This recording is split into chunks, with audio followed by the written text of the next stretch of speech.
Shaban. I'm the educational consultant at the Kuwait Association for Learning Differences.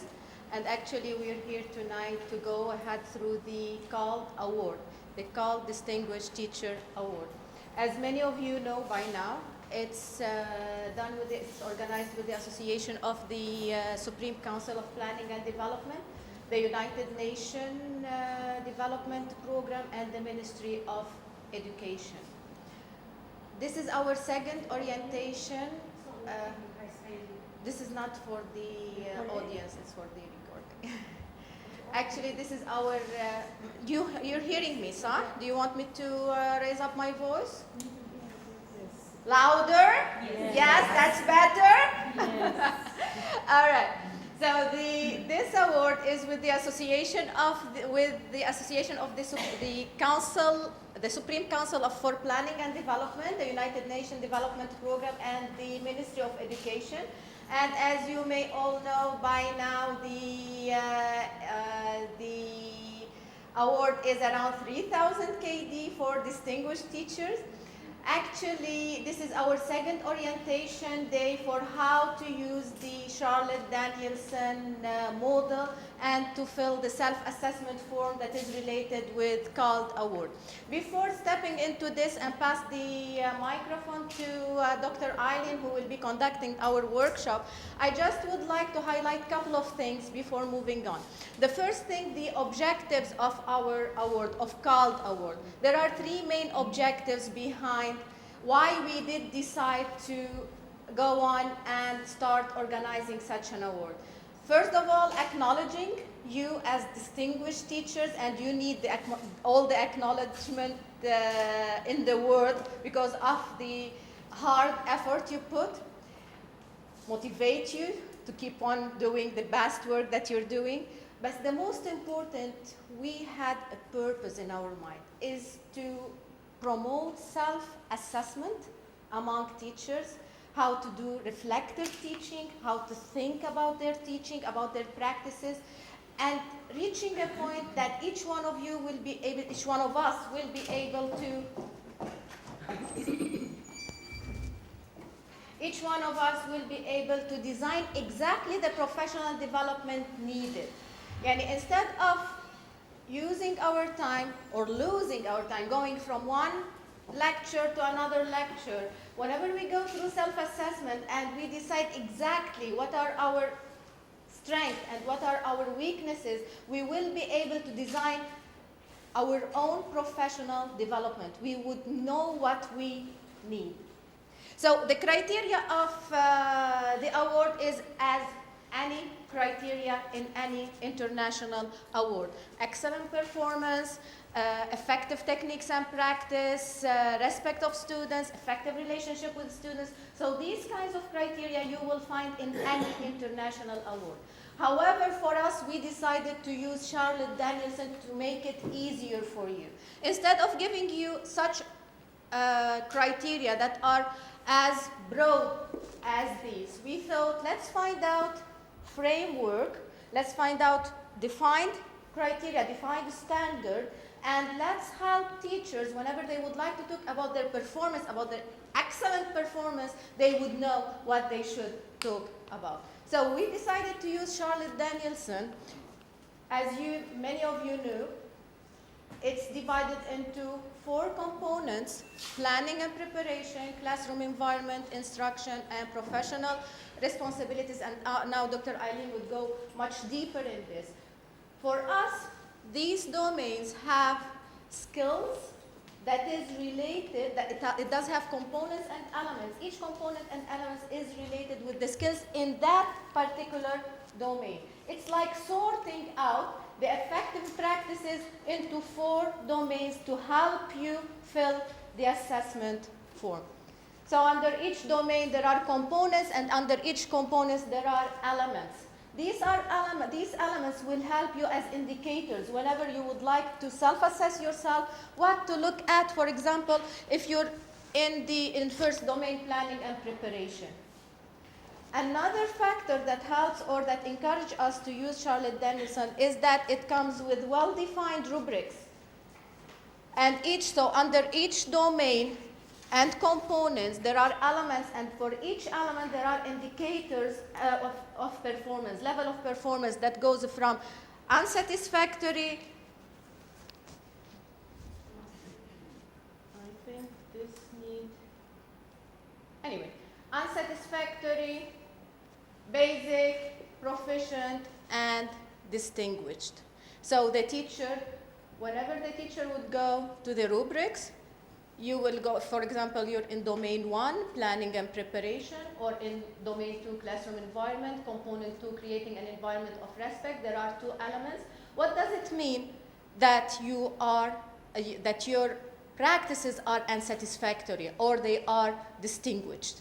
That would help you. Also, to make it easier on you, we developed the interpretation guidelines. In the interpretation guidelines, you will find for every single component in every domain definition for that component, and definition for the elements that comes in under this component, and what are the indicators whenever you fill the assessment form, what are the indicators that have to go together with that component. So for every domain, every component has definition, elements, indicators, and again, the level of performance. What does it mean, this level of performance? And again, the characteristics of each, you will find here the critical attributes for every single teacher.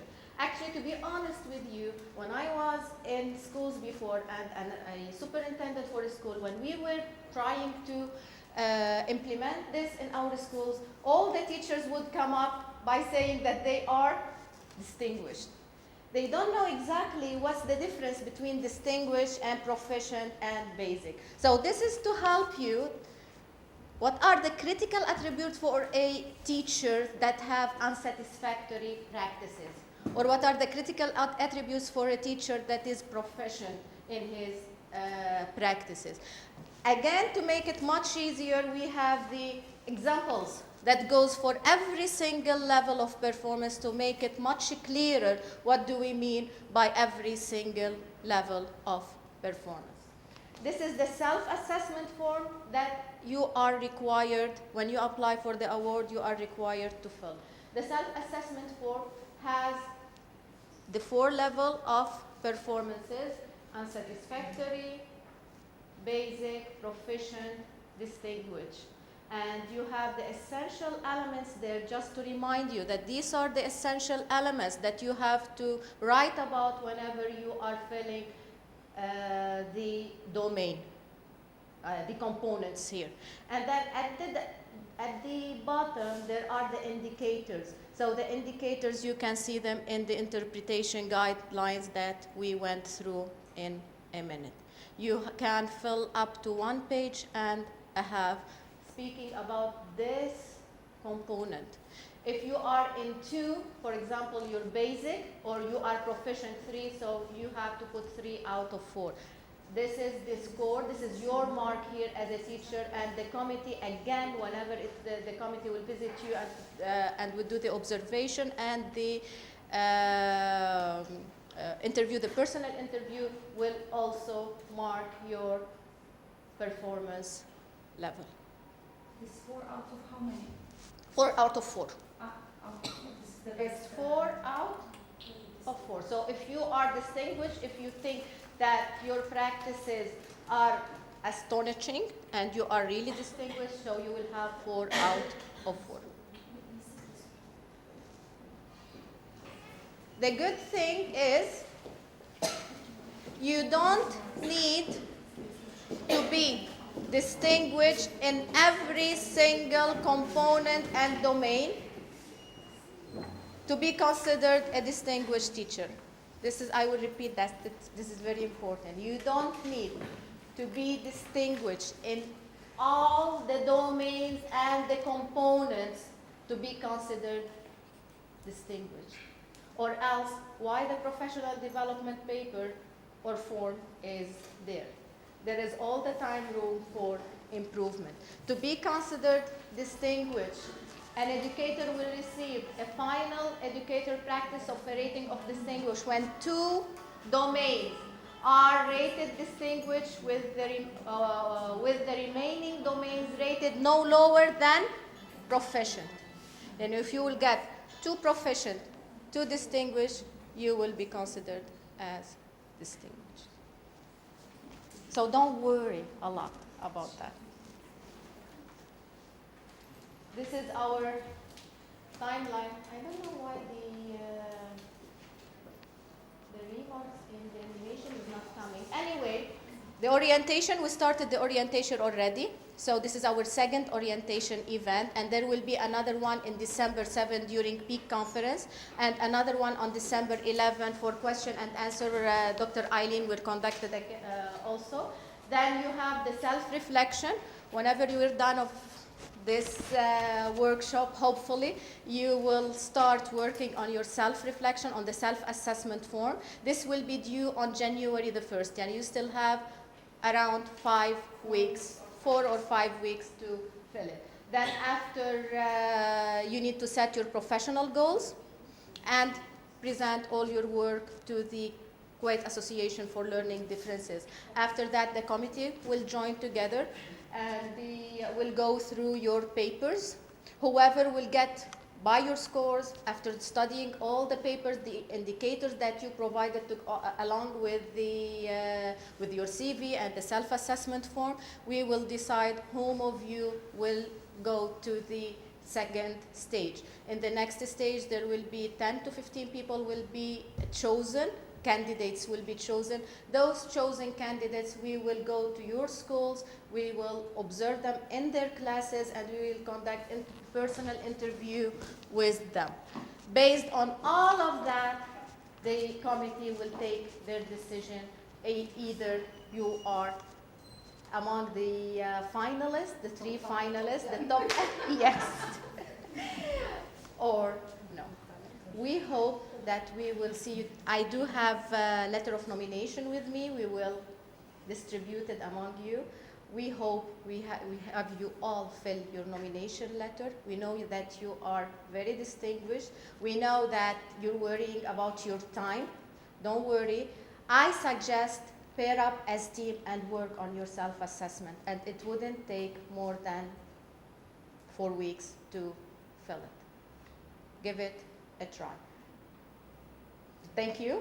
I'll pass it now to Dr. Eileen. Dr. Eileen would go more in Charlotte Danielson model, what is needed to fill the form and what is meant by every single domain. So I will keep it to you to introduce yourself, Dr. Eileen. Okay. Who's filming?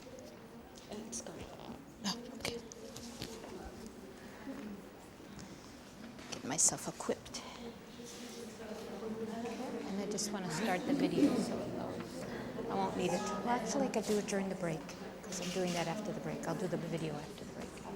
Yeah. Okay. Thank you.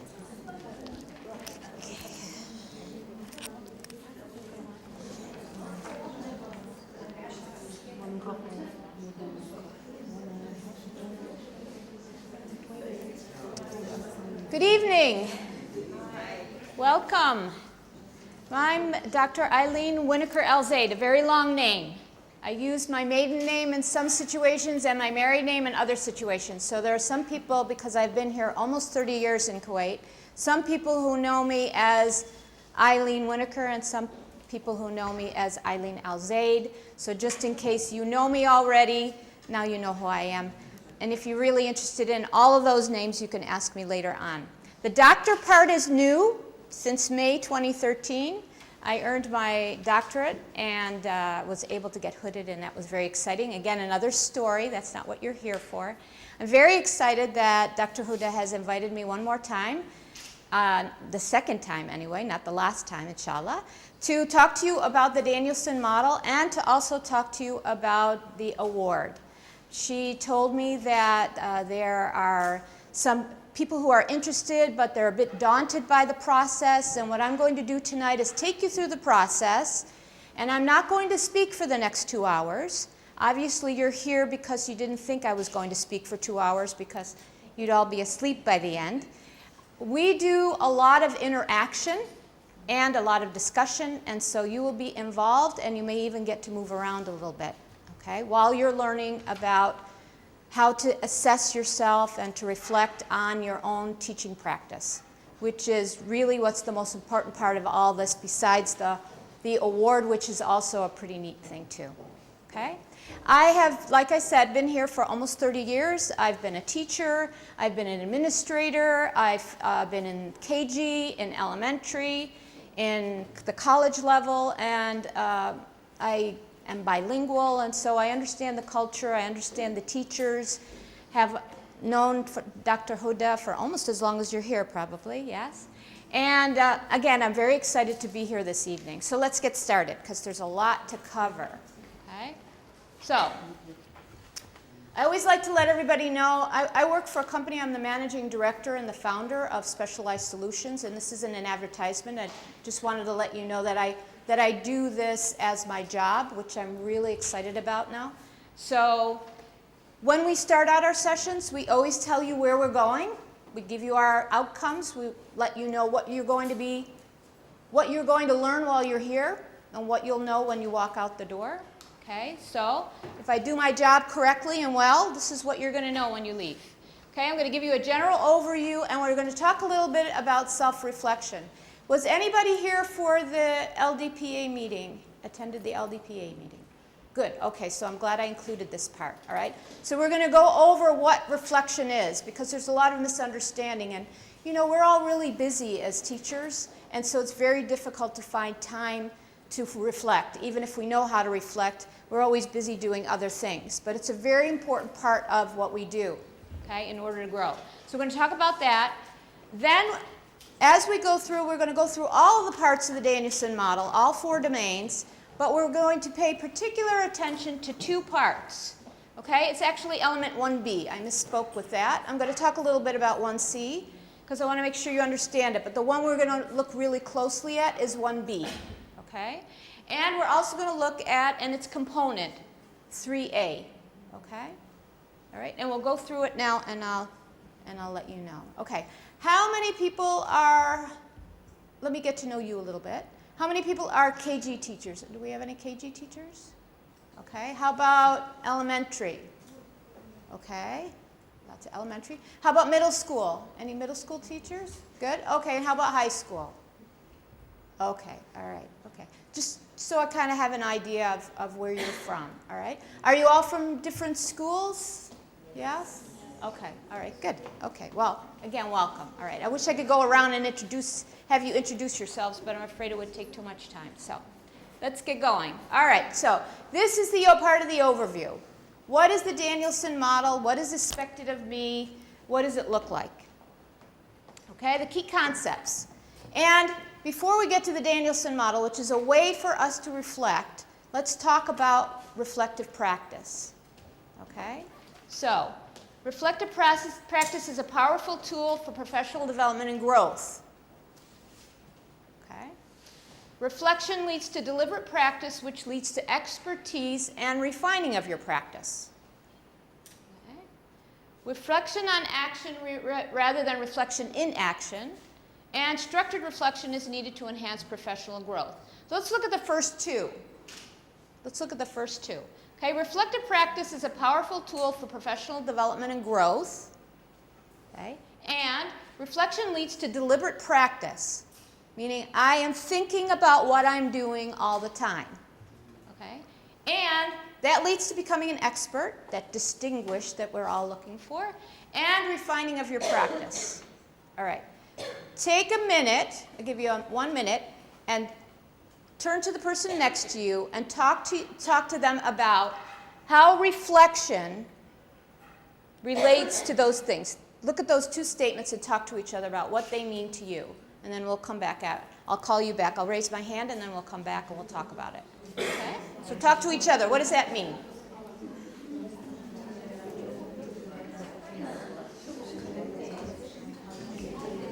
Hi, how are you? Alhamdulillah, fine, thank you. Yes, yes, nice to meet you. Welcome. Welcome. Yeah, welcome. Oh, okay. Oh, so nice to meet you. Yeah, welcome.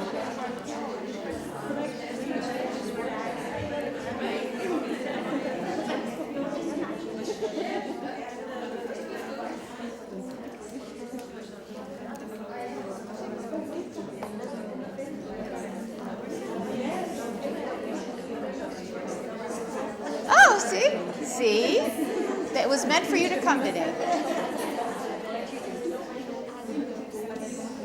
Okay, so what is reflection and how does it relate to what you do every day in class? Okay, yeah. Perfect. Okay, and then, so how does it relate to, how does it become a tool for, a powerful tool, not that any old tool, for professional development and growth?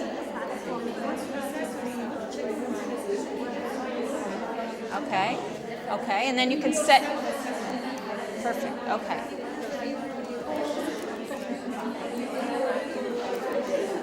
All right, I'm going to call you back. How'd we do? Okay, I heard some really interesting comments. Things from, well, we assess ourselves. And when we assess ourselves, we know our strengths and weaknesses. And when we know our strengths and weaknesses, it becomes a powerful tool for setting goals. And when we know what our goals are and we set them, and we actually don't just intend to do them, but we actually do them, we become experts at what we do. Okay? And remember, it's a process. It doesn't happen overnight. Okay? And we teachers happen to be the creatures of being too hard on ourselves. Okay? We want everything to be great all the time because we so worry about our students relying on us and us not doing our best job. We need to kind of give ourselves a break a little bit and remember that as long as we're working on something, that's good. Okay? Because there are a lot of teachers who come into the practice and they just believe that they know it, or they're just too busy to really do anything about it. So remember, it's a process. Okay?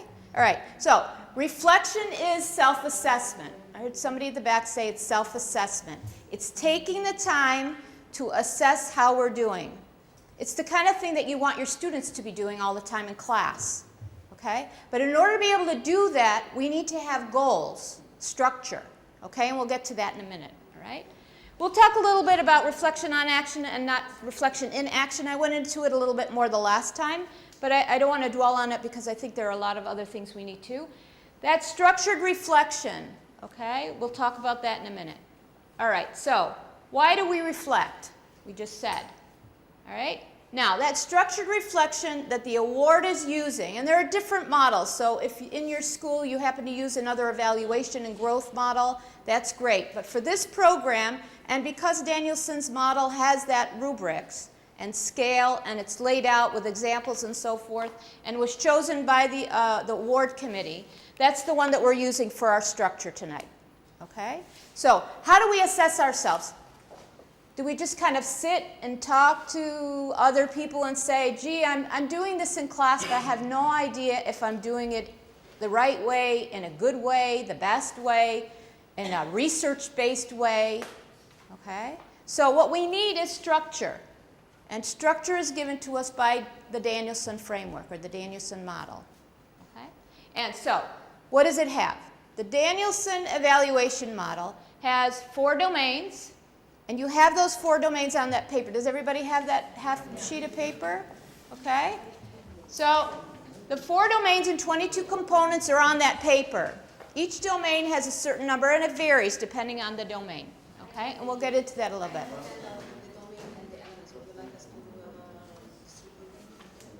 I have a handout. Yes? Okay, it's more detailed? Yes, if you have it, yes, that would be great. Yeah. Yeah, if you have more information, that would be perfect. Okay? All right, so the 4 domains, the 22 components, and the 76 elements. So a paper is going to go around which also has the elements on it, all right, which will be very helpful for you later when you get to work. Okay? Because I'm going to put you to work, all right? You can't just sit here idly. I can't have you sit here idly. Okay? So this is our structure for self-reflection. All right? You could self-reflect on your own. And you may do that sometimes, but how do you know where you're at? How do you know if you're doing it correctly or not? Okay? So, let's run through what you have in front of you, all right? Which are the domains and the components. In addition to the components, you also now have the elements in front of you, so you can kind of look at them a little bit. Right? So in domain 1, planning and preparation, extremely important, okay? And it isn't just your lesson planning. It is also how you use that lesson plan in your classroom. Okay? So it isn't just the planning part. It is also how you use that planning and relate it to what you're doing in your classroom. So the components here, such as demonstrating knowledge of content and pedagogy, demonstrating knowledge of students, setting instructional outcomes, which we're going to talk about a little bit more because there's a lot of confusion about that, demonstrating knowledge of resources and so forth, are really important and relate not just to the planning part, but also how you plan for your instruction. Okay, so that's domain 1. And we're going to pay a little bit more attention to domain 1 and domain 3 today. Okay, but you also have to respond to 2 and 4. Okay, and we can answer questions about that also. Okay, domain 2 is classroom environment. Very important. How are you setting up your classroom? How is it set up in terms of whether you want to group your students? Are they comfortable in the classroom? Does it feel crowded? What do you have on the walls, or you don't have anything on the walls, or too much on the walls? Okay? What is that environment? Because the learning environment, scientific research now shows, is extremely important to the learning of your students. Okay? And also, when you walk into a classroom, your own classroom, you want to feel comfortable too. You're spending 8 hours a day there, right, for the most part. So you want to be comfortable also. Okay, so the classroom environment. So what are the components here? Creating an environment of respect and rapport. So it's not just the environment, meaning the physical environment, it's also the social emotional environment. Okay? How many of you are at special needs schools, particularly special needs? How many mainstream schools or inclusion schools? Okay, so in order. So you know how important this is for your students. I mean, it's important for a mainstream school, but especially important in a special needs school where the children really need to feel comfortable to start off with because they're dealing with so many other things. Okay? So, establishing a culture for learning, so making them feel comfortable, making them feel in an environment that they can learn, managing student behavior, and organizing physical space, okay? And managing classroom procedures, which is your classroom management. All right? Again, we won't spend as much time on this one tonight in terms of particularly looking at them, but once you know how to use the model and respond to it, you can respond to any one of these components and all of the elements. Okay? That's the most important thing. I can show you a couple, and you can pretty much respond to the rest. Okay? Then domain 3, really important, your instruction. Okay? 3A, communicating with your students. Okay? How do you communicate with them? At what level do you communicate with them? Using questioning and discussion techniques, very important to prompt cognitive thinking, to get them thinking at a higher level. Okay? That you're not just asking closed questions where they can answer with one word or yes and no. Okay? Engaging students in learning, that's a big thing now. It's always been important, but because our students are so, I mean, even your students, I'm sure, have this tech savviness about them. You know, they have either their mobiles or their iPads or their laptop computers and so forth, and everything is instantaneous. If we don't engage them right from the very beginning of the lesson, we've lost them, okay? And it's really hard to get their attention back. And then if you're dealing on top of that with other issues of attention or any kind of special needs, that really becomes important. How do you get them to focus on what you're doing? Okay? And using assessment and instruction. So how does assessment inform your instruction? Okay, you should be assessing them all the time, but they don't necessarily need to be formal assessments. And demonstrating flexibility and responsiveness. Okay? That a student comes to you with a problem or a question or whatever, and you're able to respond, and that you're able to respond at a level that they can understand, and if they don't, then you're able to reword it or remodel it or model it for them. Okay? And then domain 4, professional responsibility.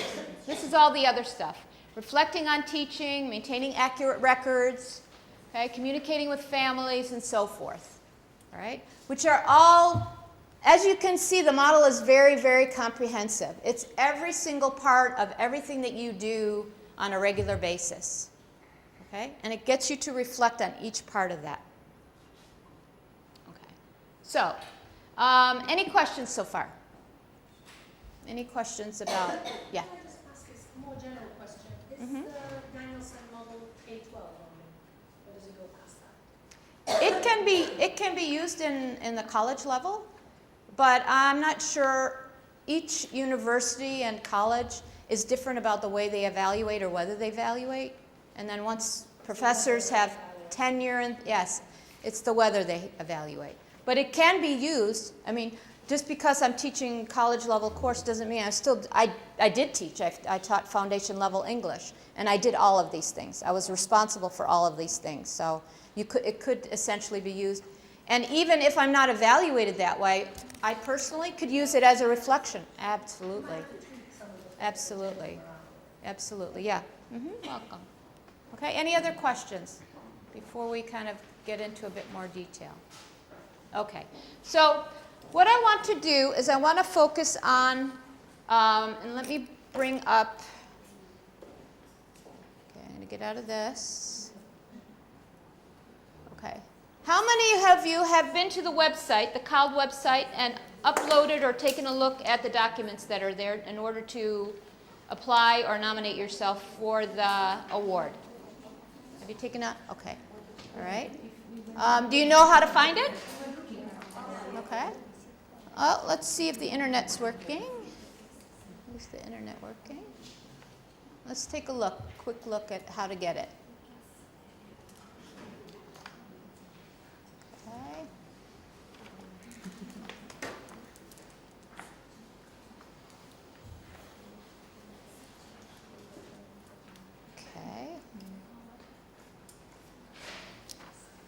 Okay, so here's the Kald website, kaldkuwait.com. Okay, and if you scroll down at the bottom,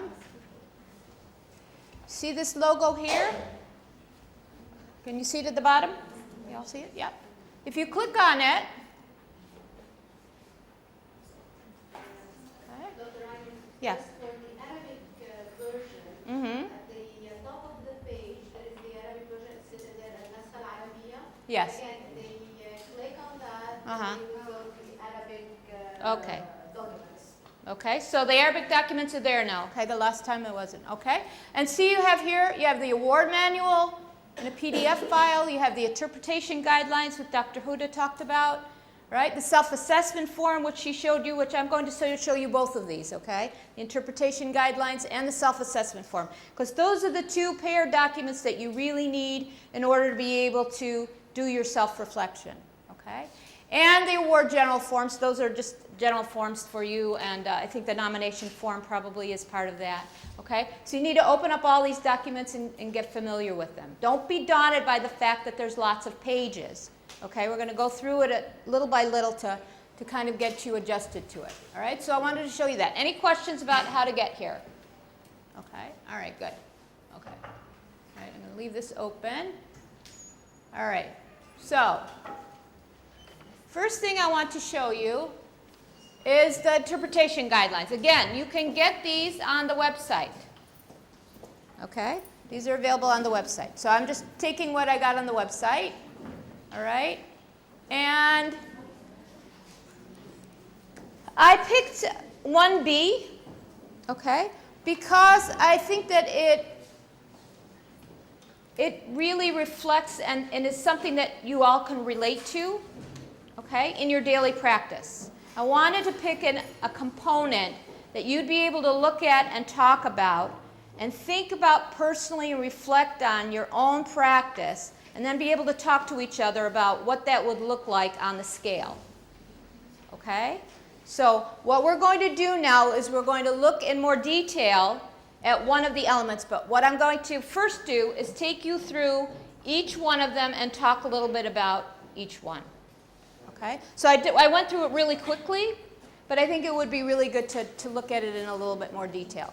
Okay? So I'm going to open up the assessment, okay? The self-assessment form. Okay? And this you're going to get really familiar with this. If you nominate yourselves, you're going to get really familiar with this, because this is the document that you're going to be filling out in order to apply and nominate yourself.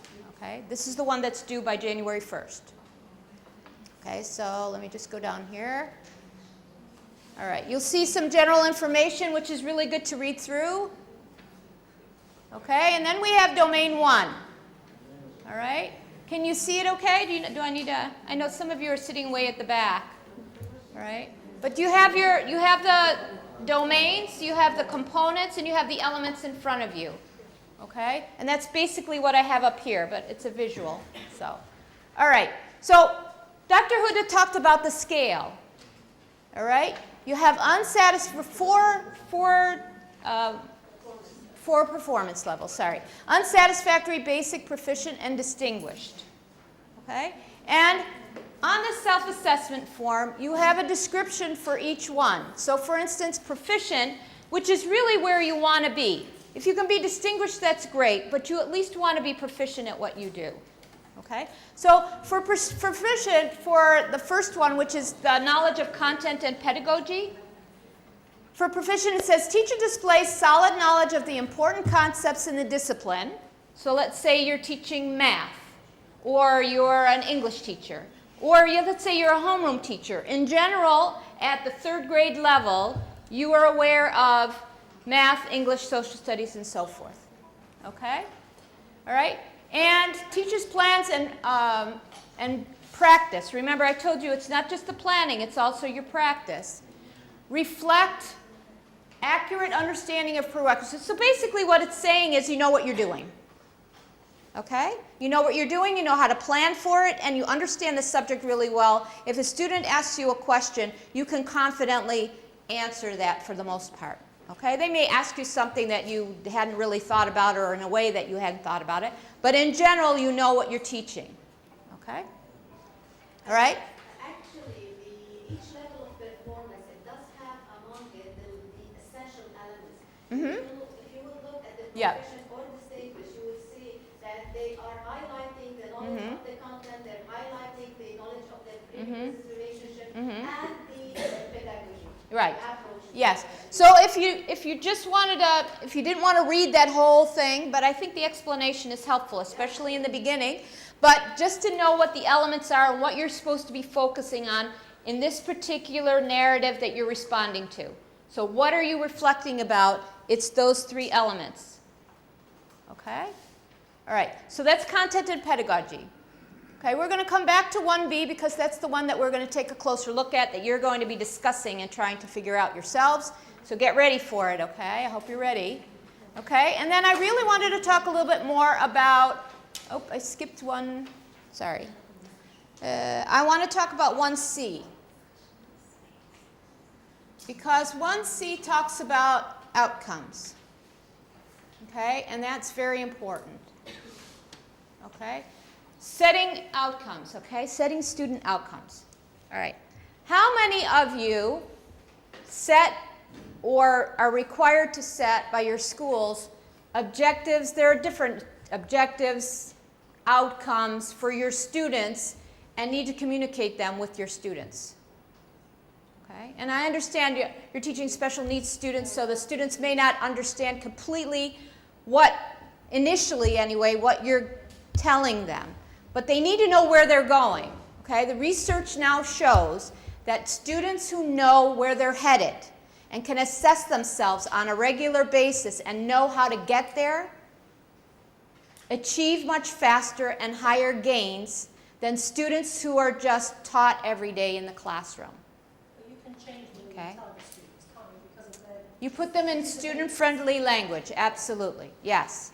So if you have benchmarks or standards or outcomes or objectives that are in teacher talk, you need to be able to translate them into student talk and also at levels that you know that your students will understand. So you need to interpret them, how to translate them. Absolutely.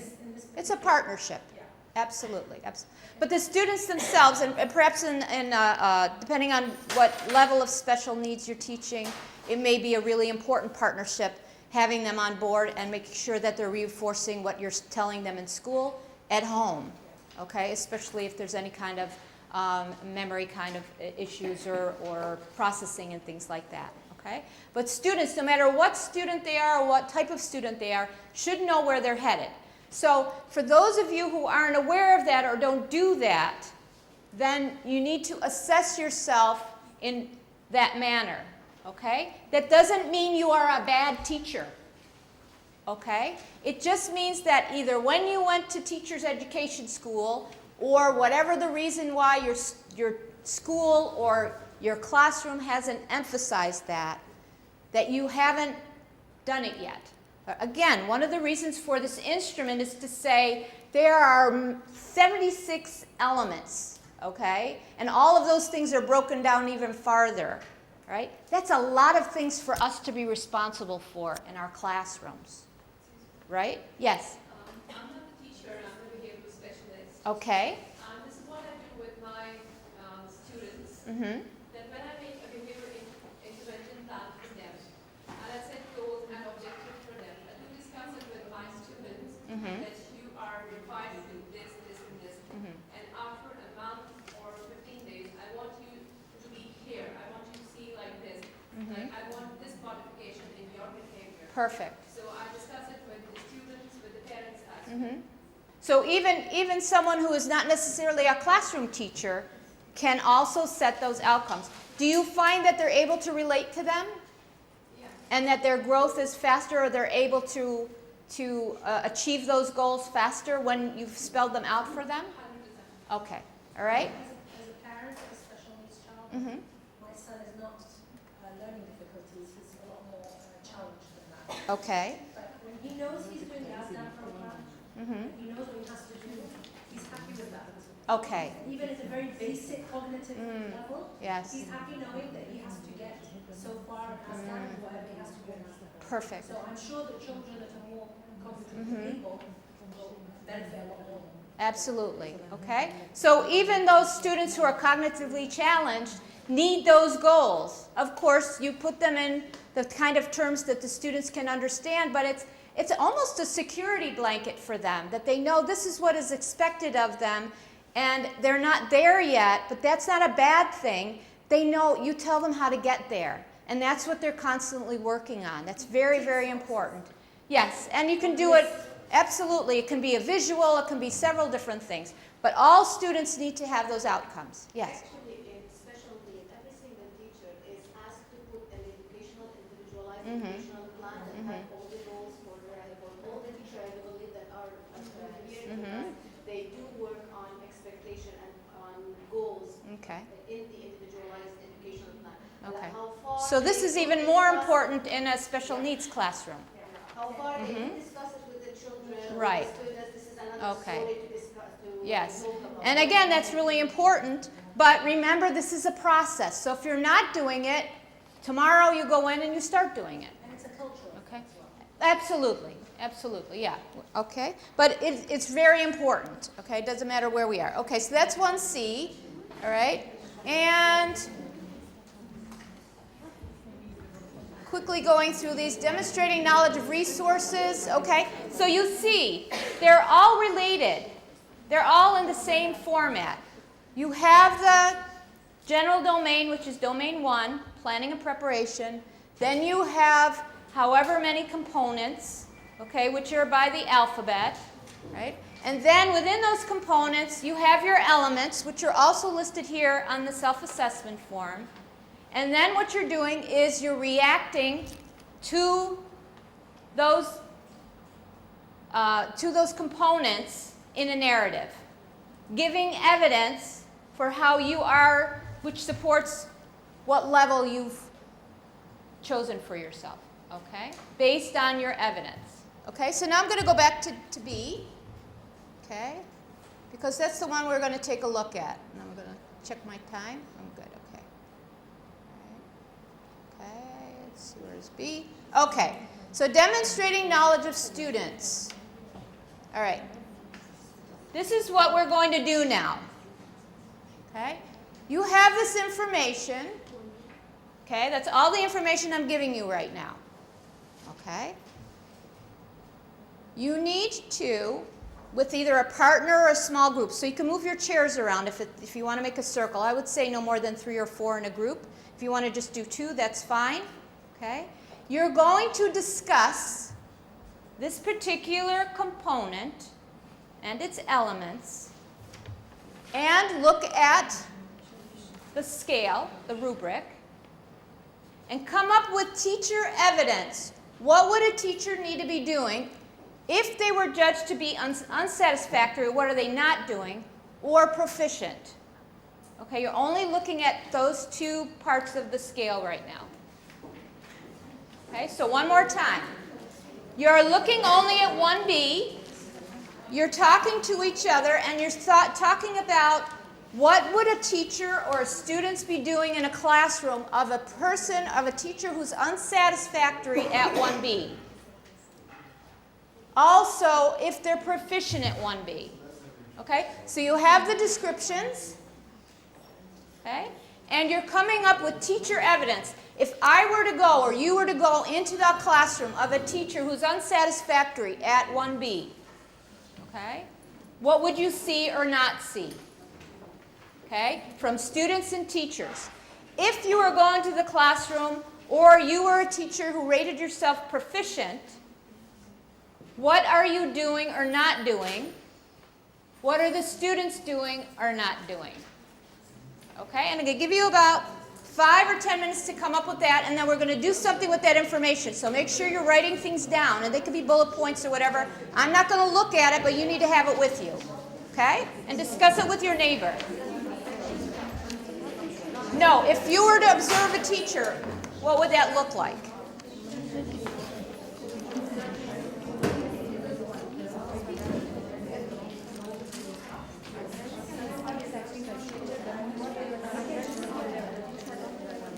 Want to wander around, help me facilitate?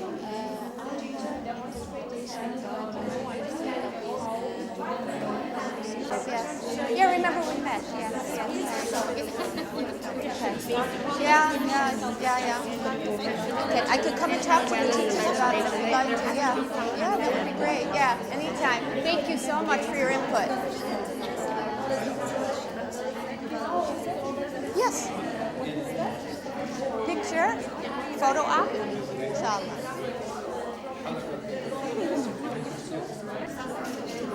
Thank you. Yeah. Sorry. Inshallah, yeah.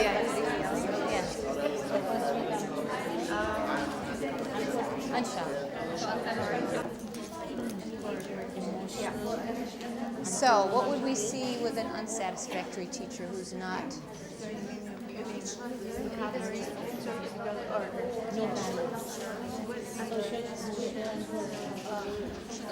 Basically what you're saying. It would be somebody who's doing it.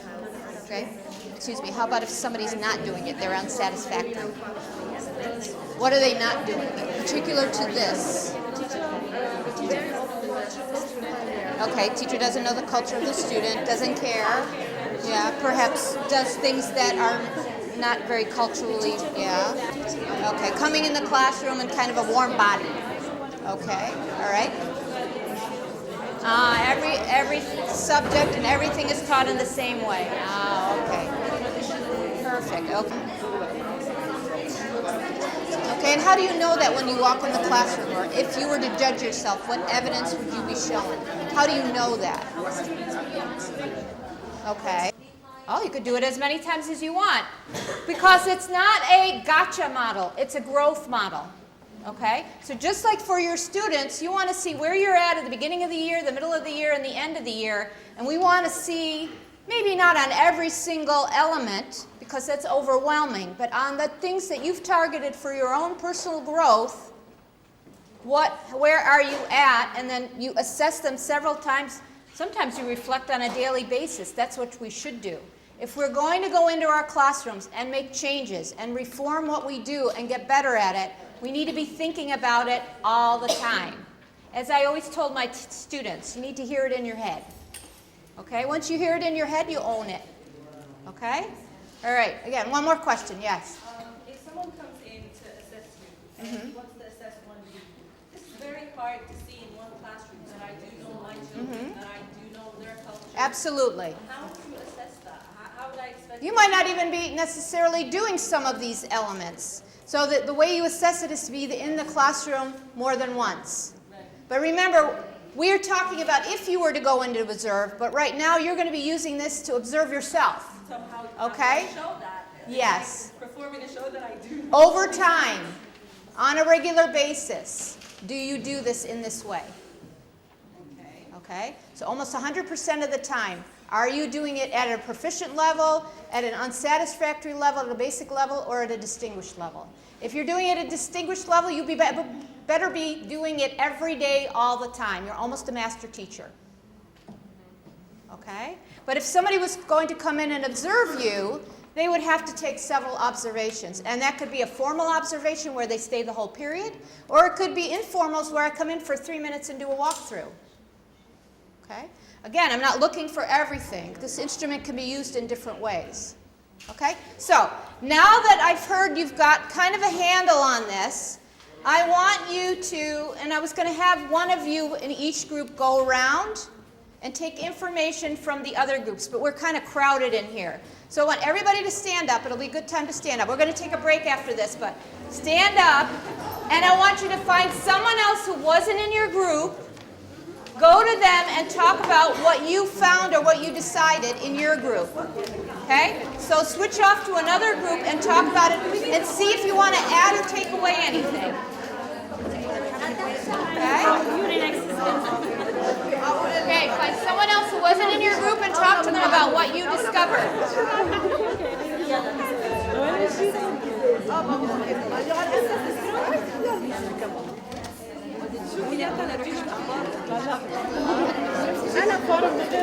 Oh, inshallah.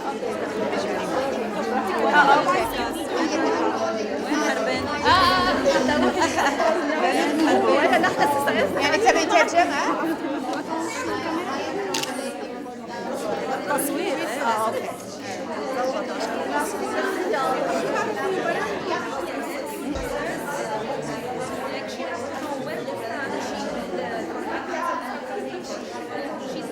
Okay, so did you discover you had fairly similar answers or different examples? Okay, like? No matter how hard you try, one of them will be one, not all of them. And even the assessment. What does that look like? Was it just teacher evidence or is it also student evidence? If you are communicating well with your students, what should your students be doing when that person comes in to observe you? Which they could come into the class and the interaction with the student isn't necessarily important. But if they were observing you and they said they were looking for those particular points where you're communicating with students or there's some feedback for students or they're looking for student evidence, then you would need a videotape. Yeah? And you just put the video somewhere and it's easy to do. Yeah, that's what I would suggest. Okay? Wherever you go in the world. So it may look different and maybe the scales are different, but the ratings are pretty much the same. Just the wording is different. Absolutely, yes. Charlotte Danielson, Robert Marzano, and there are a couple of others also. Yes. But what's nice about the Danielson model is it's been around for a while, and so people are more familiar with it. Yes, yeah. Okay. Okay. Yeah. So you study each child first. Good.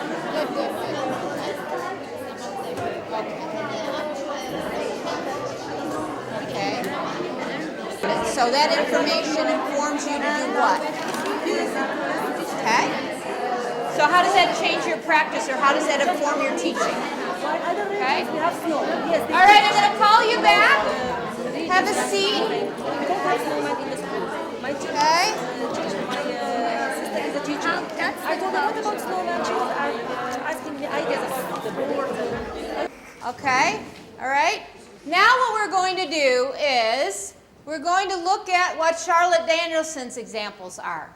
And I want you to sit and think about the discussions that you've had and what you've written down and what you believe that evidence is. Okay? So now we're moving from the self-assessment, which is just a basic document where you have to put your evidence, and we're going to look at the interpretation guide. Okay? That's kind of like your really important document when you're filling out your narratives, all right? And that's the guide that you should be using. So let me open that up. And let's find 1B. Okay. And I want you to compare your notes and let's talk a little bit. How'd you do? I was hearing some really good evidence-based comments. Okay?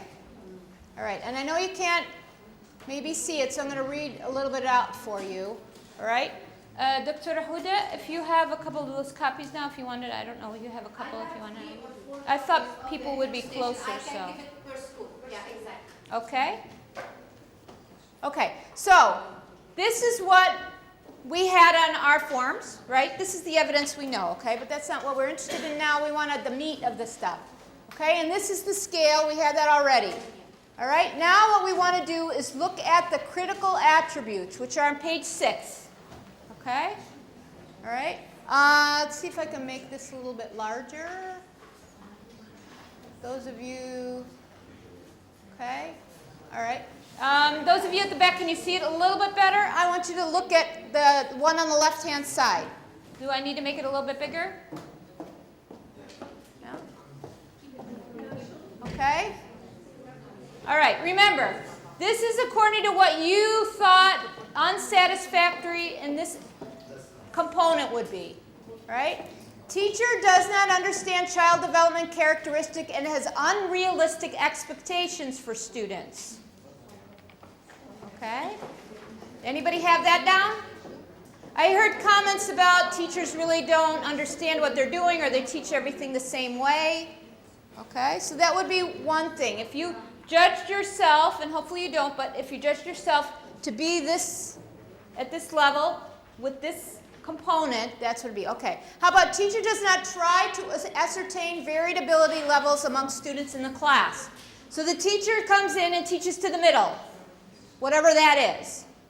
Okay? The teacher has a certain level in her head, and whether or not the student is above or below that level, individual students who are above or below that level, they're just stuck, okay? Because the teacher doesn't cater to that. The teacher comes in and is planned for this one level, and that's all that everybody gets. So if it's or says things that are possibly taken the wrong way, okay? Teacher takes no responsibility to learn about students' medical or learning disabilities. In your classrooms, that's a really important one. Okay? I had one teacher who talked about the fact that before she even starts teaching her students, she goes and studies their former IEPs. She looks and really thinks about what kind of, and when she talks about her IEP with her director or the counselor or whatever, she really hones in on what that student needs. She really gets to know her students both in their social emotional level and their academic level before she even teaches anything. Okay? She studies them very well, right? Okay? In a classroom of an unsatisfactory teacher, that teacher didn't do any of that. Or maybe one or two students, they were particularly liked or something like that, or somebody gave them a heads up that, you know, you need to pay attention to these students, and so they pay attention to those students, but the rest of the students, they don't really, she doesn't or he doesn't really get to know them. Okay? So that would be unsatisfactory. How'd you do? Yes? Give me the thumbs. Thumbs up. You got most of them. Thumbs, some of them. Missed most of them. I don't think anybody missed most of them. I was listening to your conversations. Okay? All right. Let's take a look at,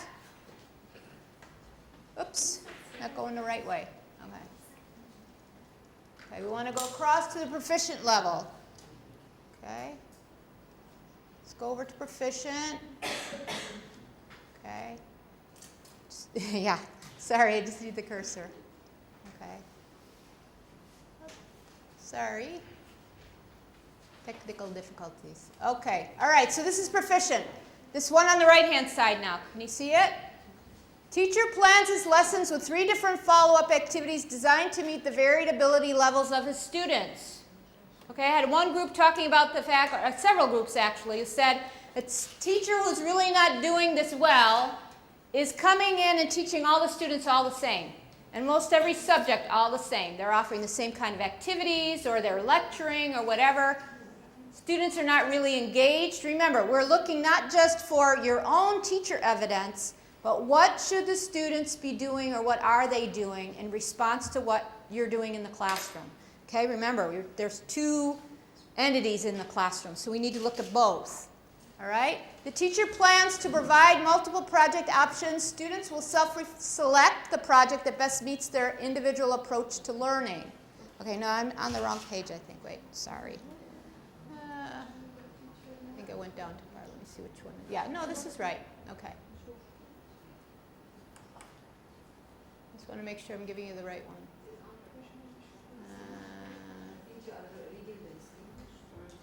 Yeah. Okay. Okay, let's start here. So it's this one in the middle. Okay, the teacher knows for groups of students their levels of cognitive development. So I've studied the students, I know them, they each have an IEP, and I know their IEPs. Okay?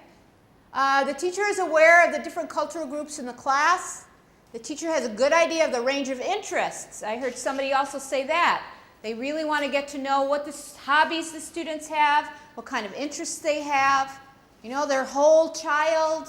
We want to get to know them so that we can relate to them. When we're giving them an activity, we want to make sure it's something that might catch their interest.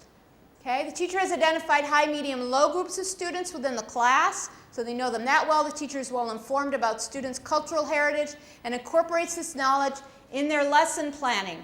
Again, the deliberate practice. It's not enough for me to come into the classroom and think about it on the spot. Okay? Because a student says something to me, or because we're talking about a subject and it just came to my mind.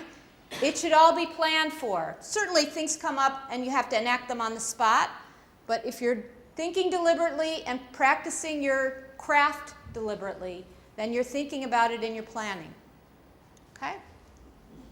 So, how'd we do overall with unsatisfactory and proficient? Did you have a lot of the evidences? Would you say that you had the majority of them? Good, I see lots of nods, okay? I doubt that there was anybody who didn't have any of them, okay?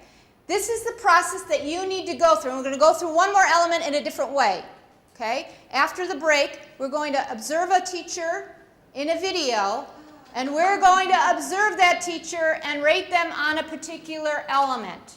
Okay, so now that you're all experts at this, okay, and again, this pattern repeats itself throughout the form. Okay? The most important thing is that you honestly assess yourself and look at these evidences in the interpretation guidelines. It's a great and very detailed document. Okay? So, because if you're looking at the rubrics or the scale, sometimes things are a little bit fuzzy. So when you look at that and it's fuzzy, you go back to your interpretation guide. So you're going to be toggling back and forth between those documents. Okay? Enjoy your break. You have about 10 minutes. So we're going to come back at about 7:40. On my watch, it's about 7:40 or 7:42 according to clock there. Okay? Enjoy your break, and then we're going to watch the video. And I get you to work a little bit more.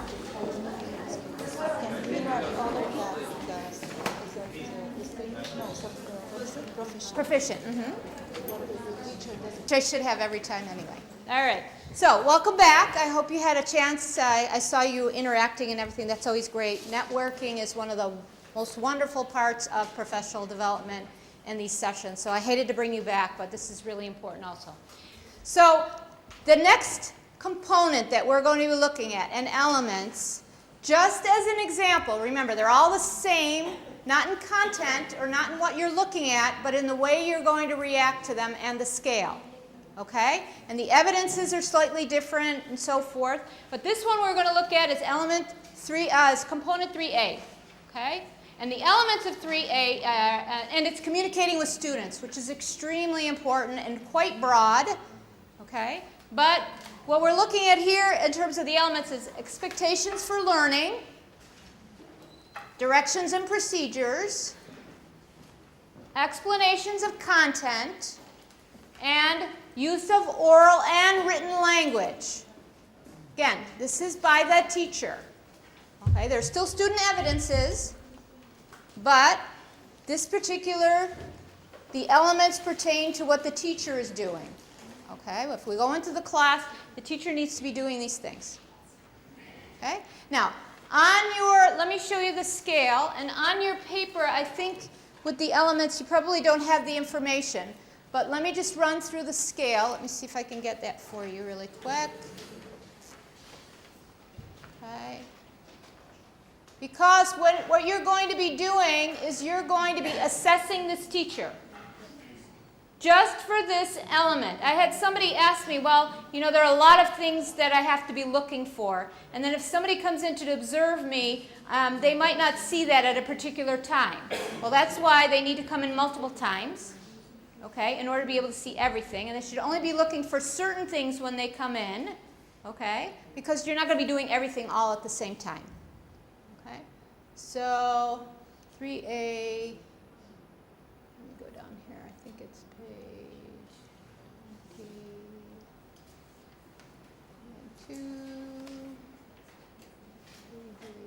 Okay, here's 3A. Okay, let me slide it across a little bit.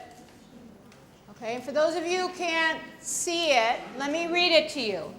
Okay, so this is the scale. This is how you would be judging this is how you're going to be judging this teacher. Okay, and then we'll come back to it afterwards, so pay particular attention and take your notes about what this teacher is doing. You'll see other things. You'll see her do other things, but I just want you to pay attention to this component, okay, about communicating with students. So, if she's proficient, which is mean we want everybody to be there. Okay, if you're distinguished, that's great, but we want you to at least be proficient. The instructional purpose of the lesson is clearly communicated to students. Students know what they're doing, okay? Including where it is situated within the broader learning, okay? So not just what I'm teaching you now, but what did I teach you before that relates to it? What am I going to teach you later that relates to it? Okay? Directions and procedures are explained clearly. And that would be for one student, two students, or many students, or all students? All students. Everybody needs to be getting it. Teacher's explanation of content is well scaffolded. Meaning if I have students at the low end or students with certain learning problems, I need to be able to support those students. Okay? Clear and accurate and connects with students' knowledge and experience. So she's making connections. During the explanation of content, the teacher invites student intellectual engagement. I challenge them cognitively. I'm trying to move them up that Bloom's taxonomy. I'm not just asking them yes and no questions and questions that they can answer based on what I'm feeding them. I want them to infer. I want them to think. Okay? And can they? Not that I'm just asking these questions, but are they reacting? So let's say it's after the first quarter in the year. Students should be able to react to those questions, right? Maybe not all of them, but some of them should know the teacher is asking a question that I need to kind of infer. Okay? During the explanation, the teacher invites intellectual engagement. Teacher's spoken and written language is clear and correct. Okay? She doesn't make grammatical errors. She doesn't, her speech is varied in tone and so forth, so she keeps the interest of her students. Vocabulary is appropriate to the students' ages and interests. Okay? So she may be challenging them, so some of the words she may be using may be a little bit harder, but it's not out of reach for all of the students. She's not speaking Latin while they're speaking English. Okay? That's proficient. At the other end, unsatisfactory, the instructional purpose of the lesson is unclear to the students. Directions and procedures are confusing, and we can go on and on and on. And I think you know what unsatisfactory would be in terms of this, okay? And again, like Dr. Huda pointed out before, the essential elements are right there for you, okay? Without explanation, but at least you have them there. You're looking at expectations for learning, directions and procedures, explanations of content, and use of oral and written language. Okay? So if you want to jot those 4 things down, or you have them in front of you on that other paper that Dr. Huda handed out, the large piece of paper. Okay? That's what you're looking for in this 5-minute piece of this kindergarten teacher's writing lecture. Okay? So I'm going to play it for you, and I want you to take notes, and then you're going to rate her on your own. And then you're going to discuss it. But the first time through, I want you to rate her, okay? All right, inshallah you'll be able to hear this. We adjusted the sound a little bit, so you may have to listen closely. Okay. Oh, okay, I can do that. Will it project to the, okay. Okay. Now I'm ready to write my words. And you remember, as an adult, I know how to spell lots of words, right? Yeah. Right, yep. And so I'm going to show you how to use the sound card, and I'm going to pretend like I'm a kindergartner and show you how to use this, because that's what I've been wanting you to see. That's my teaching point, to show you how to use the sound card so that when you're ready, you'll know how to use the sound card for your words, okay? So the first word that I want to write is missing. Let's see, I have to use my sound card to help me find how to spell missing. And I'm going to listen for the beginning. Everyone say missing. Missing. So I go through and remember I say the word first and then I say the picture. Missing apple. No, that doesn't make the same sound at the beginning. And remember, you're going to just keep your answers in your head. Remember how we said keep your answers in your head and zip your lips? The reason why is I want you to hear my thinking out loud. Okay? So missing apple. No, that doesn't make the same sound. Missing bear. Missing cat. No. Missing dinosaur. Missing elephant. Missing fish. Missing girl. Missing girl. No, that doesn't make the same sound at the beginning. Missing horse. Missing ice cream. Missing Jack in the Box. Missing kite. Wait. Missing kite. No, that's not the same sound at the... Missing leaf. Missing moon. Wait. Missing moon. Look at my mouth. My mouth is doing the same thing, and the sound that's coming out of my mouth at the beginning is the same. Watch me now. Missing moon. Now you try it. Missing moon. Right. My lips are doing the same thing. Watch my lips again. Missing moon. That's right, kindergartners. So, missing and moon both start with this letter. What letter is that, everyone? M. It is an M. So I know that missing must start with an M. So I'm going to write missing with a M here, capital M. I have the word missing. Now I want to write the word treats. Everyone say treats. Treats. Now, if you know the answer, keep it in your head because I want you to hear my thinking out loud. Okay, so I have to use my sound card again and I have to say the word I'm looking for. Treats apple. That doesn't make the same sound at the beginning. Treats bear. Treats cat. Treats dinosaur. Treats elephant. Treats fish. Treats girl. Treats horse. Treats ice cream. Treats Jack in the Box. Treats kite. Treats leaf. Treats moon. Treats nest. Wait. Treats nest. No, that doesn't make the same sound at the beginning. Treats owl. Treats pie. Treats queen. Wait. Treats queen. Definitely not. Treats rabbit. Treats sun. No. Treats tooth. Wait. Treats tooth. Look at my mouth. Treats tooth. You do it. Treats tooth. I am making the same shape with my mouth and the sound that's coming out of it is the same. Let's try it again. Treats tooth. So treats and tooth must start with this letter. What letter is that, everyone? T. It is a T. Okay, so I'm going to, I have missing, and now I want to write treats. Eats. I hear S at the end. Starting with my first guided writing in September or early October. Okay, so let me just go back a little bit. Right. Are you coming up with kind of an idea about how you're going to rate her?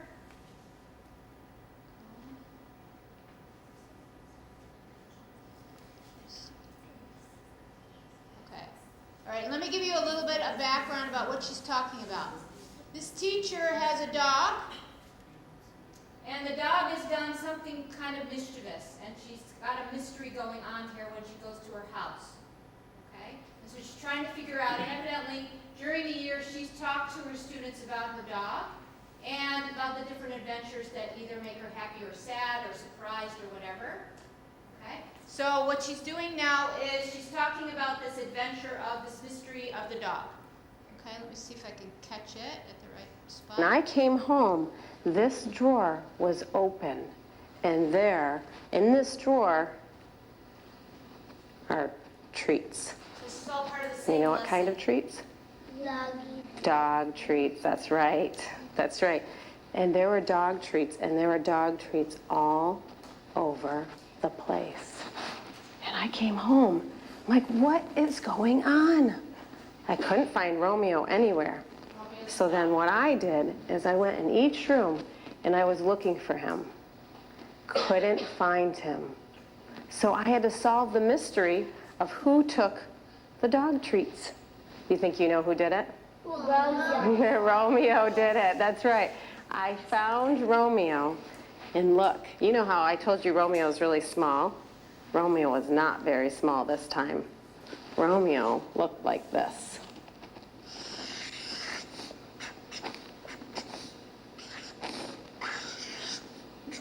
Who knows, raising your hand, who knows why Romeo was not very small this time? Why, wait, let's raise our hands. Why wasn't he very small? Because usually he's about this size. Deshaun? Because he ate the doggy treat. He didn't just eat a little bit of dog treats. He ate a ton of dog treats when I... Okay, so now I want you to rate, sorry, technical requirements. Now I want you to go ahead and rate the teacher on the scale for the 3A, okay? So for communicating with students, based on what you saw, and I know you didn't see the whole 45-minute lesson, but based on what you saw, how would you rate her? Unsatisfactory, basic, proficient, or distinguished? And let me put them up again so that you see the ratings, okay? And if you want, I can also, I can also put up the interpretation guide. Okay? So let me open it. Self-assessment. Okay.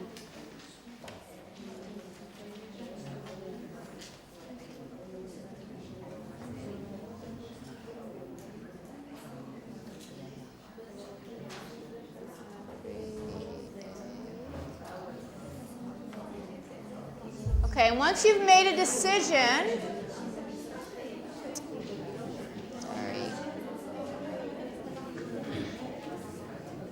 talk to your neighbor. Okay, let me make it a little bit bigger.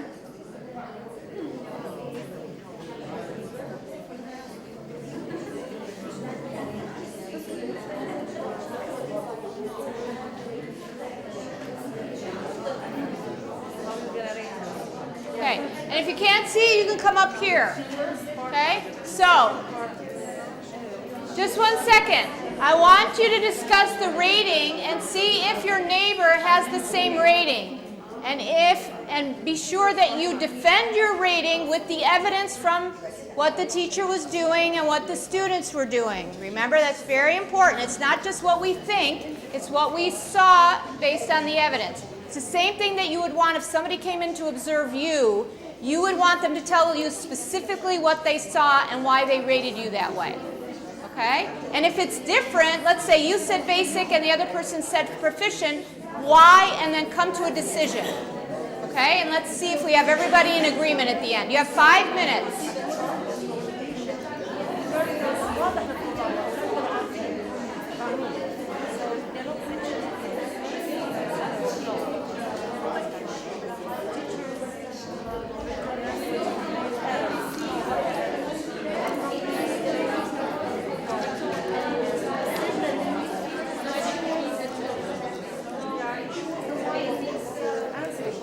You can only rate her on what you saw. Okay? You're only rating her on what you saw. Remember? Because if somebody came in to observe you, you would only want them to rate you on what they saw, not necessarily the before and after or whatever. You could talk about it when you were doing your post-observation meeting, but that person wouldn't have seen it. And remember, when you're rating yourself, you're going to be able to rate yourself overall because you know yourself. That's the beauty of the self-reflection, is that you are in the classroom with you all the time, right? So if you know you're doing something, if the observer didn't see it, but you know you usually do it, or more often than not you do it, then that's how you rate yourself, okay? But right now we're just rating her based on what we saw, okay? A few more minutes, okay? Keep talking to each other. So many students, they cannot see. Okay, good. There's a model of mystery. In terms of observing, I mean, even if, yes, absolutely, and the reflection part, yes. Moment in time. An observer wouldn't just look at her for that amount of time. They would go back and see her other times, okay? But just in this moment in time. Okay, so we have a couple of people said unsatisfactory. How about basic? Okay. How about proficient? Okay, and how about distinguished? Okay, well, so nobody's, yes, we have one person who thinks maybe? No. Okay, so we have unsatisfactory, basic, and proficient. Can we leave it like that? Everybody thinks something else? No? Do you think we should all agree on something? No. It's called inter-rater reliability. It's a statistical term. And why is it really important in observations? Why is it absolutely, absolutely necessary? Let's say your principal comes in and views you, and then your head of department comes in and views you. In the end, they have to come into conclusion and give the... They have to come to a consensus, yes. Okay? Somebody saw something, or let's say that, so they both go in together and observe you one more time. Okay? Let's say they both went in together, and each one rated you differently. First of all, you're not going to accept the fact that one rated you lower than the other. You're going to say why. Okay? And secondly, there is evidence, and you have it in your interpretation guide. Right? So, for those that, there were a couple of people who rated her as unsatisfactory. Really quickly, give me the evidence that you saw or didn't see that you felt. And don't feel badly about the fact that this is a learning experience. That's why we're all here, okay? So if you end up not having the right answer, it doesn't mean you were, failed or something like that. We're doing this so that when you go to judge yourselves, as part of this award, you're able to judge yourself with the evidence and be able to write about it. Okay? So for those of you at the back who had said she's unsatisfactory, what did you base that on? What was it that she was unsatisfactory about? What was she expecting the students to learn, first of all? Okay. I didn't find a specific objective. Okay. No directions at all. Okay. The session was very empty and the content was empty and dull. Okay. And the picture wasn't clear enough. Okay. She used flashcards and the learning style, it was very dull. Yeah, and she was questioning and answering at the same time. Okay. There was no a rule for the students. There was no communication between the teacher and the student as grouping, student, teacher, student, teacher. She was talking to herself. Okay. All right. Okay. So based on that, we would say, all right, she's unsatisfactory. But I want to hear from the people who rated her basic. That's what she wasn't doing. Did you see evidence other than that you could argue in a nice way with these two people who say she's unsatisfactory? Evidence from the people who rated her basic. What was it? What was she doing? In the beginning, she gave the objects. She explained what she's going to teach. Okay. She told them and she prepared them. She didn't pay attention to all the students, especially those in the back. Okay. The front 2 or 3 lines were engaged. Okay. So I feel And they panned to the students a few times. And then she asked them, and she got the response from some of the students. Okay. That's why I will be a little bit generous. I and I will thought give the them. objective is not related to the way she's conveying the lesson. Okay. And it's not- How so? Give me a specific. What was it that wasn't related? What was her objective in the lesson? I didn't get it. I mean, the sounds. I believe that she was simply for the sounds. Yes, at the beginning sounds, yes. So maybe it wasn't clear enough, but she did mention it. Yes. No, I don't like the material that she used. It was black and white, and it's not so interesting for the Okay, children. so that's why you rated her basic. Anybody else who rated her basic? Who wants to give evidence? Okay, how about proficient? Those of you who rated her proficient, what else did you see on top of the basic, giving the objective and so forth, that would make you rate her proficient? Remember, maybe she's an excellent teacher, but we only saw a little bit, so we're just rating her on just this little bit. Somebody in the back asked me, so is she, did she show a really good lesson and we're supposed to be seeing a really good lesson? Now, this wasn't necessarily anything. I was showing you so that you could judge whether she's a good teacher or not. Okay? Good discussion so far. Somebody who rated her proficient, what was the evidence you used? I like the idea that she introduced the lesson with a little story about her dog having, missing trees. Okay? So- Yeah, and I didn't show you that part. Okay? So she introduced it and so she caught their attention. Okay. Then as it went along, she just kind of focused on the getting through the alphabet, like someone was saying. It was all coming from her. There was very little engagement, engaging students. Okay. If you So would you still rate her proficient based on No, that? It's gonna. For me, it depends on your. For an American audience, kids, that would be pretty okay. Yeah. I would say, but if you think in terms of children with learning difficulties, disaster. Okay, remember we're rating her. Right. We're rating her, not, we don't know that she has special needs students or whatever, doesn't look like it. Okay? But I understand what you're saying, we would look at it differently. But based on her performance, who would rate her proficient? I know some people raise their hands. Yes? I'm going to rate her proficient. Okay. She had the directions of the procedure. The only thing that she was missing was, I'm not an English teacher. I didn't get at the beginning of the lesson that she was only looking for the first sound. Okay. This is the only thing that I Okay, so would you still rate her proficient now that you've heard what other people are saying? After I heard all that, maybe not. I was looking as a math teacher. Okay, so, all right, so now, one more time, based on the discussion, anybody rate her unsatisfactory? Okay. How about basic? Remember, based on what we saw. How about proficient? How about people who don't want to commit themselves because they're not sure? Let me tell you, you're going in the next month need to commit yourself to rating yourself. Okay? Don't be unsure. So I'm going to ask you one more time. I'm going to see everybody's hand go up. All right? And don't just put your hand up based on what other people are raising their hands for. Okay? So let's say that we're not rating her unsatisfactory because there were some things we saw. We didn't not see anything. Okay? I understand your point. But I think there were some elements in the lesson. If we had seen her more, I think we would have seen more, okay? We're not going to have her in the comments. Okay. And no, you're tough. Okay, so now it's between basic and proficient. Raise your hand if you still rate her or now you rate her basic. Okay? Put your hands down. Rate her if you rate her proficient. Okay?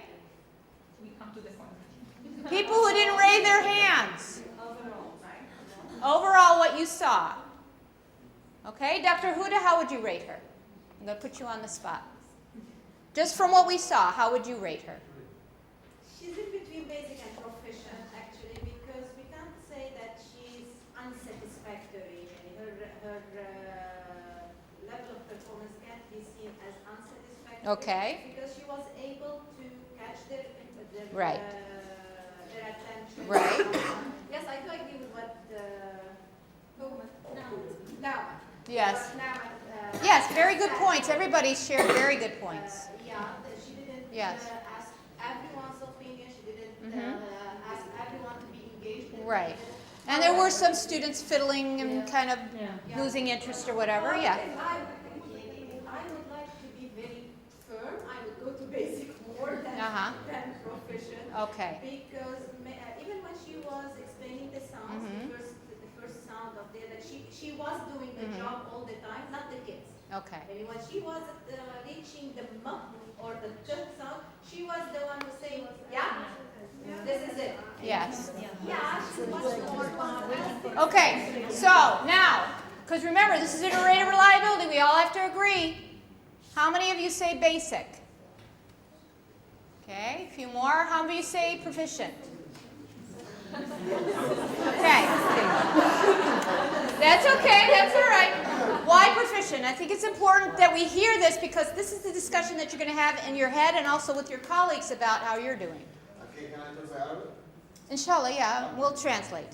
اولا يعني اول شيء على توقعات ان هي توقعات ان الاولاد اللي ممكن يتعلموا بعد فتره مش تحاول معاهم كتير.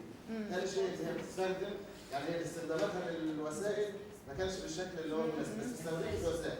Yeah. So she was using the pictures in a good way, and she also was repeating herself. Yes.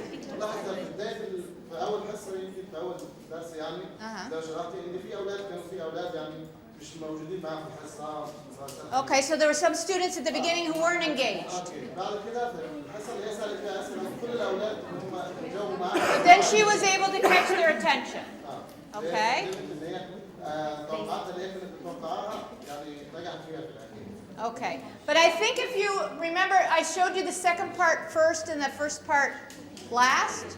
That if you look at them as time goes by in that second part, were they still all engaged? Yeah. At that second part where she was sewing the sound card and doing the beginning letter sound, were they all engaged? No. So where would you rate her? Basic. Okay? Now, remember, we only saw a small part in time, and it doesn't make you wrong. But you do need to agree, and you need to be really honest about it.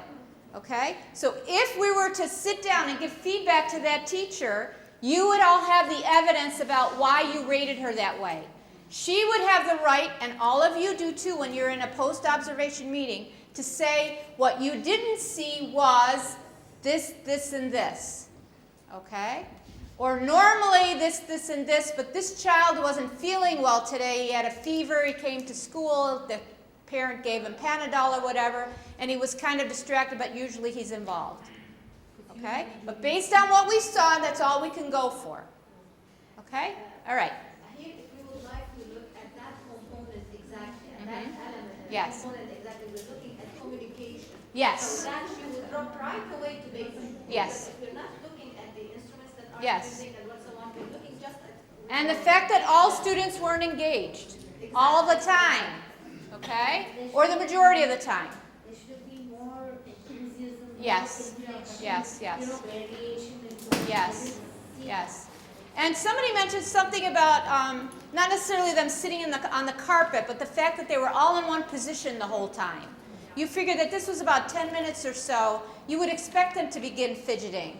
And to listen to her go through that, okay, they listened to her do the story, and then they listened to her do the letters, the first letter sounds. They might get fidgety if they're KG.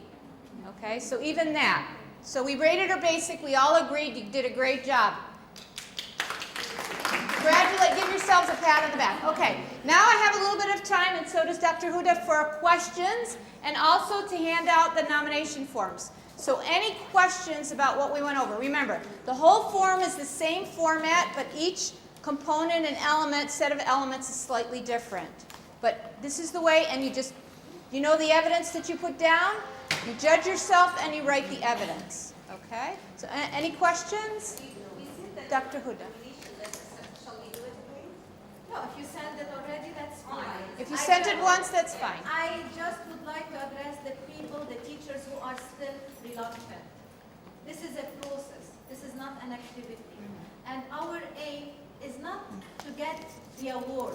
Our aim is to start thinking about our practices. This is the main aim, how we could uplift the education in our schools. And you are a pioneer group.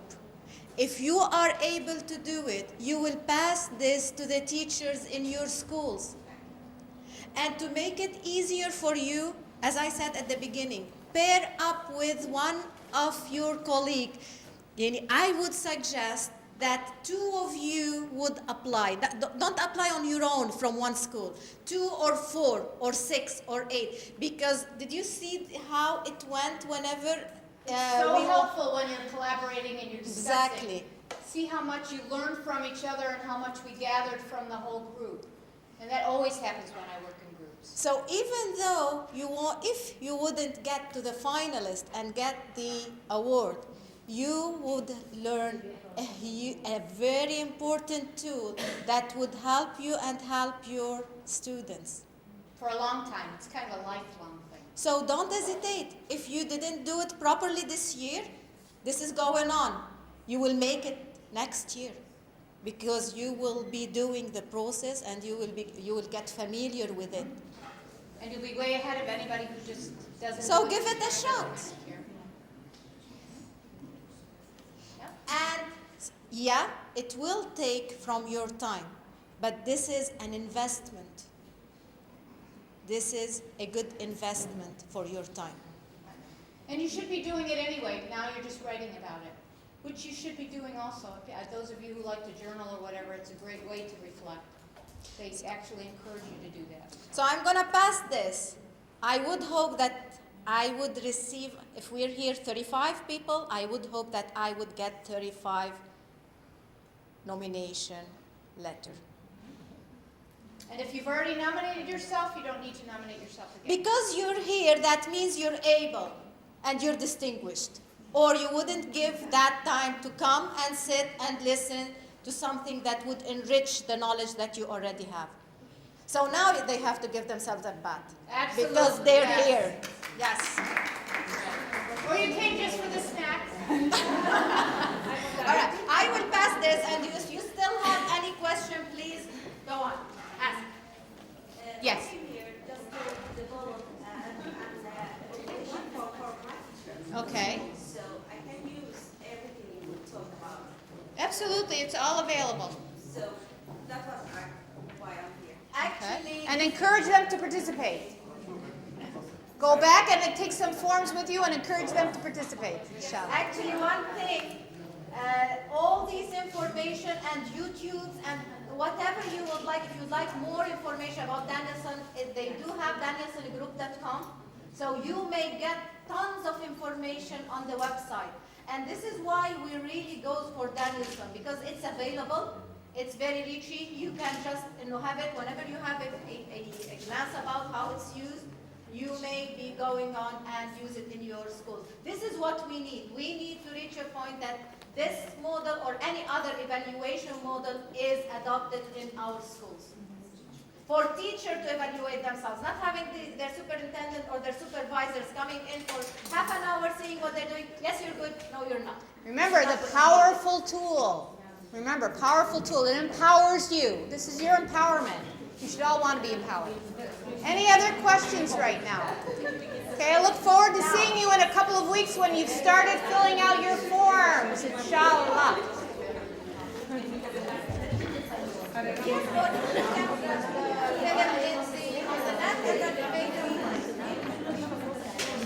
Thank you very much. Thank you, Dr. Eileen. Give it up to Dr. Eileen, please.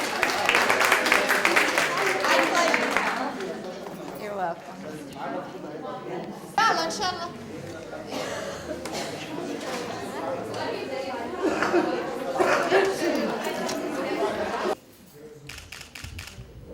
Thank you.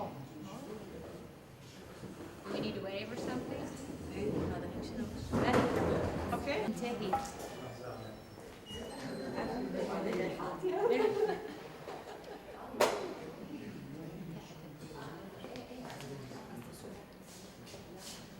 Here, almost 30 years. فوزية